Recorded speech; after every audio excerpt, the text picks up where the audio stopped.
అందరికీ నమస్కారం.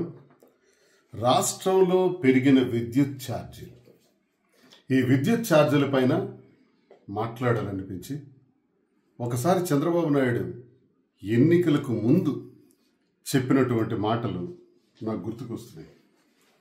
రాష్ట్రంలో జగన్మోహన్ రెడ్డి గారు భారీగా విద్యుత్ ఛార్జీలను పెంచారు. నేను అధికారంలోకి వస్తే విద్యుత్ ఛార్జీలను పెంచను. శభాష్. మరి చంద్రబాబు నాయుడు అక్కడితో ఆగాడా? విద్యుత్ ఛార్జీలు పెంచను, అలాగే రేట్లు కూడా తగ్గిస్తాను, విద్యుత్ ఛార్జీలను తగ్గిస్తాను అని చెప్పాడు. రెండో మాట అక్కడితో ఆగల. చాలా విచిత్రంగా మూడో మాట ఏంటంటే వినియోగదారుల చేతే విద్యుత్తు అమ్మేటట్లు చేస్తాను. ఇది చాలా విచిత్రమైన మాట. వినియోగదారులు విద్యుత్ అమ్మటం, ఇది నమ్మి ప్రజలు చంద్రబాబు నాయుడికి ఓట్లు వేయటం జరిగింది. ఈ మాటలు పులివెందుల్లో ఒకసారి, కడపలో ఒకసారి, పెద్దాపురంలో ఒకసారి, విశాఖపట్నంలో ఒకసారి, తెలుగుదేశం పార్టీ కార్యకర్తలతో టెలికాన్ఫరెన్స్లో ఒకసారి, పలుమార్లు ఆయన చెప్పడం జరిగింది. ఎవిడెన్సెస్తో సహా ఏ సమయంలో ఏ సందర్భంలో ఎలా మాట్లాడారని చెప్పడానికి ప్రజలందరికీ తెలిసిన విషయాలు. ఆయన ఎలా చెప్పారన్నది. మరి ఇన్ని చెప్పినటువంటి వ్యక్తి ఎన్నికలు అయిపోయిన తర్వాత విద్యుత్ ఛార్జీలు పెంచటం సంగతి మర్చిపోయి ఈరోజు చాలా విచిత్రంగా చాలా భారీగా వడ్డనలు చేసే కార్యక్రమం స్టార్ట్ చేశారు. మీరు చూస్తే నవంబర్ నెలలోను డిసెంబర్ నెలలోను 6,000 కోట్ల రూపాయల పైచిలుకు నవంబర్లో, 9,000 కోట్ల రూపాయల పైచిలుకు డిసెంబర్లో, మొత్తంగా 15,400 కోట్ల రూపాయల వరకు విద్యుత్ ఛార్జీలను పెంచడం జరిగింది. పెంచను అన్న చంద్రబాబు నాయుడు, పైగా తగ్గిస్తాను అని చెప్పిన చంద్రబాబు నాయుడు, వినియోగదారుల ద్వారానే విద్యుత్ ఉత్పత్తి చేయిస్తాను అని చెప్పిన చంద్రబాబు నాయుడు, అంటే వినియోగదారులకు ప్రతి ఇంటికి కూడా సోలార్ ప్యానెల్స్ ఇచ్చి ఆ సోలార్ ప్యానెల్స్ ద్వారా విద్యుత్ జనరేట్ చేసి తద్వారా గ్రిడ్స్కి కనెక్ట్ చేసి ఆ కనెక్ట్ చేసిన తర్వాత గ్రిడ్కి ఎంతైతే వినియోగదారుడి నుంచి సరఫరా అయిందో ఆ సరఫరా అయిన మొత్తానికి తిరిగి నేను డబ్బులు ఇస్తాను వినియోగదారుడికి. ఇదే వినియోగదారుడి విద్యుత్తు అమ్మటం అంటే. ప్రభుత్వం చంద్రబాబు నాయుడు వినియోగదారుడి దగ్గర విద్యుత్ కొనటం అంటే. సోలార్ నేనే కనిపెట్టాను, సోలార్ నేనే తెచ్చాను, కాబట్టి ఈ రకంగా నేను చేయబోతున్నానని చెబితే పాపం ప్రజలందరూ నమ్మి ఓట్లు వేశారు. ఎంత మోసమైనటువంటి ప్రభుత్వం అంటే.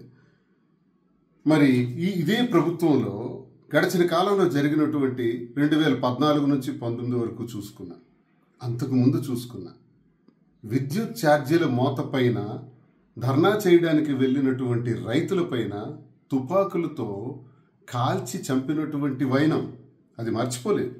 ఇప్పుడు విద్యుత్ ఛార్జీలు తగ్గిస్తారంటే మనం ఎలా నమ్ముతాం?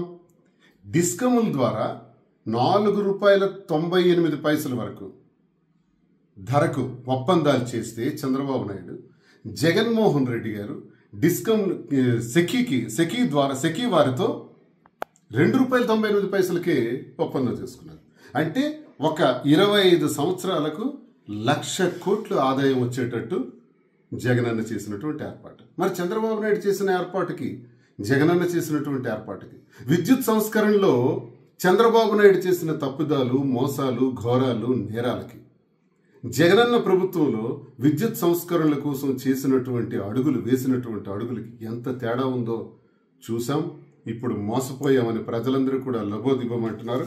ఒకటే మేము తెలియజేస్తున్నాం, ఏవైతే విద్యుత్ ఛార్జీలు పెంచారో, మీరు పెంచినటువంటి 15,000 కోట్ల రూపాయల పైచిలకు విద్యుత్ ఛార్జీలు ప్రతి ఒక్క వినియోగదారుడు బిల్లు పైన అదనంగా పడుతున్నాయి.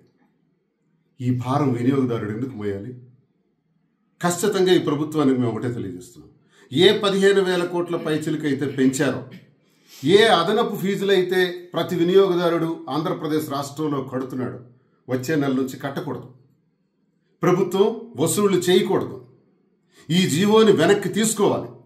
ఒకవేళ తీసుకోలేని పరిస్థితి వస్తే అందరం కూడా తీవ్రంగా ప్రజల తరఫున ఉద్యమించవలసి వస్తుందని ఈ ప్రభుత్వానికి తెలియజేస్తూ ఈ నెల 27వ తారీఖున మా వైఎస్ఆర్ కాంగ్రెస్ పార్టీ అధ్యక్షులు మాజీ ముఖ్యమంత్రి వర్యులు శ్రీ వైఎస్ జగన్మోహన్ రెడ్డి గారి ఆదేశాల మేరకు ప్రతి నియోజకవర్గ కేంద్రాల్లో కూడా వినతి పత్రాలు ఆయా విద్యుత్ శాఖ అధికారులకు అందజేయడం జరుగుతుందని ప్రజలందరికీ తెలియజేస్తూ ఆ వినతి పత్రాలు ఇచ్చిన తరువాత ఈ జీవోని వెంటనే ప్రభుత్వం వెనక్కి తీసుకోవాలని, లేకుంటే ప్రజల నుంచి తీవ్రమైనటువంటి ప్రతిఘటన ఎదుర్కోక తప్పదని ఈ ప్రభుత్వానికి హెచ్చరిస్తున్నాను.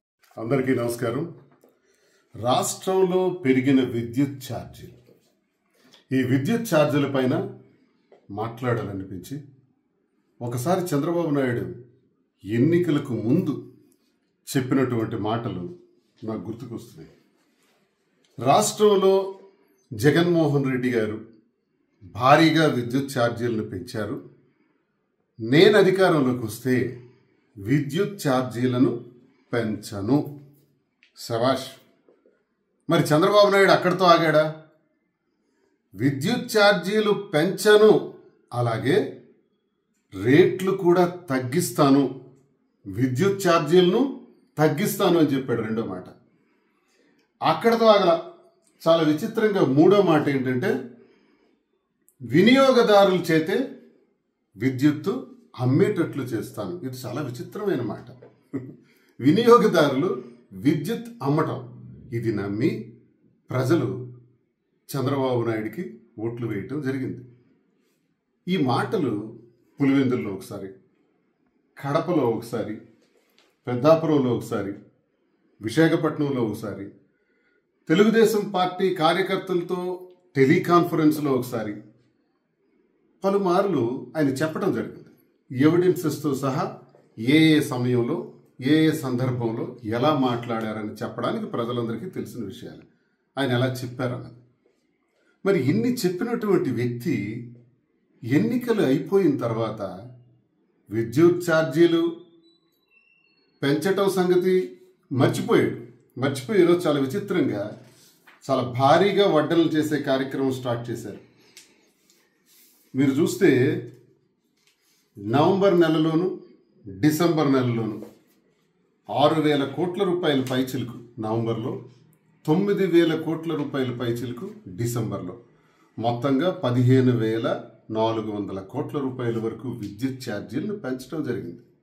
పెంచను అన్న చంద్రబాబు నాయుడు, పైగా తగ్గిస్తాను అని చెప్పిన చంద్రబాబు నాయుడు, వినియోగదారుల ద్వారానే విద్యుత్ ఉత్పత్తి చేయిస్తాను అని చెప్పిన చంద్రబాబు నాయుడు, అంటే వినియోగదారులకు ప్రతి ఇంటికి కూడా సోలార్ ప్యానెల్స్ ఇచ్చి ఆ సోలార్ ప్యానెల్స్ ద్వారా విద్యుత్ జనరేట్ చేసి తద్వారా గ్రిడ్స్కి కనెక్ట్ చేసి ఆ కనెక్ట్ చేసిన తర్వాత గ్రిడ్కి ఎంతైతే వినియోగదారుడి నుంచి సరఫరా అయిందో ఆ సరఫరా అయిన మొత్తానికి తిరిగి నేను డబ్బులు ఇస్తాను వినియోగదారుడికి.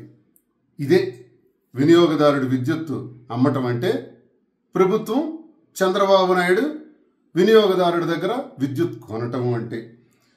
సోలార్ నేనే కనిపెట్టాను, సోలార్ నేనే తెచ్చాను, కాబట్టి ఈ